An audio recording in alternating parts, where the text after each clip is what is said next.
12 ঘন্টা লড়াইয়ে খতম আইএস জঙ্গি সৈফুল্লাহ। সৈফুল্লাহর মৃত্যুর পরেই উত্তরপ্রদেশ এটিএসের জালে আরেক সন্দেহভাজন আইএস জঙ্গি খোরাসান মডিউলের মাথা।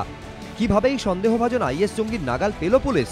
মঙ্গলবার সকাল 9:30 নাগাদ মধ্যপ্রদেশের শাজাপুর জাবদি স্টেশনের কাছে 59320 ভোপাল উজ্জয়িনী প্যাসেঞ্জারের জেনারেল কামরায় বিস্ফোরণ ঘটে। আহত হন 10 জন যাত্রী। উত্তরপ্রদেশের অ্যান্টি টেররিজম স্কোয়াড বা এটিএস সূত্রে খবর, তদন্তে নেমে তদন্তকারীরা বুঝতে পারেন বিস্ফোরণে ব্যবহার করা হয়েছে স্থানীয়ভাবে তৈরি আইইডি। স্পষ্ট হয় আইএস জঙ্গি যোগ। পুলিশ আরও জানতে পারে বিস্ফোরণের পর এক প্রাক্তন সেনাকর্মীকে খবর দিয়েছিল এক জঙ্গি, কিন্তু কে সেই প্রাক্তন সেনাকর্মী? তদন্ত জোরদার করে পুলিশ। সিসিটিভি ফুটেজের সূত্র ধরে দুপুরে মধ্যপ্রদেশের পিপরিয়া থেকে 3 সন্দেহভাজনকে গ্রেফতার করে পুলিশ। তাদের জেরা করেই জানা যায় লখনৌয়ের ঠাকুরগঞ্জে ঘাঁটি গেড়ে রয়েছে আইএস জঙ্গি সৈফুল্লাহ।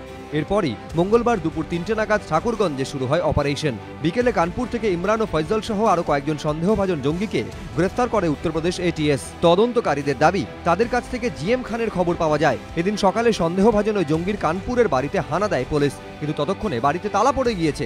সেখান থেকে খালি হাতে ফিরতে হলেও পরে গোপন সূত্রে খবর পেয়ে আরও 3 জায়গায় তল্লাশি চালানো হয়। তারই একটি জায়গা থেকে জিএম খানকে পাকড়াও করে এটিএস। তার সঙ্গে গ্রেফতার করা হয় আজহার নামে এক সঙ্গীকেও।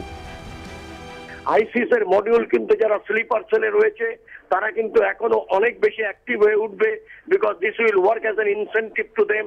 একজন দুজন করে ধরলে হবে না, কারণ ওদের মধ্যে শিক্ষিত একটা বিরাট অংশ চলে যাচ্ছে।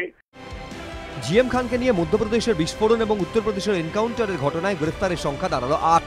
গোয়েন্দাদের অনুমান গা ঢাকা দিয়েছে আরও কয়েকজন। তাদের সন্ধানে তল্লাশি চলছে, জেরা করা হচ্ছে ধৃতদের। এবিপি আনন্দ।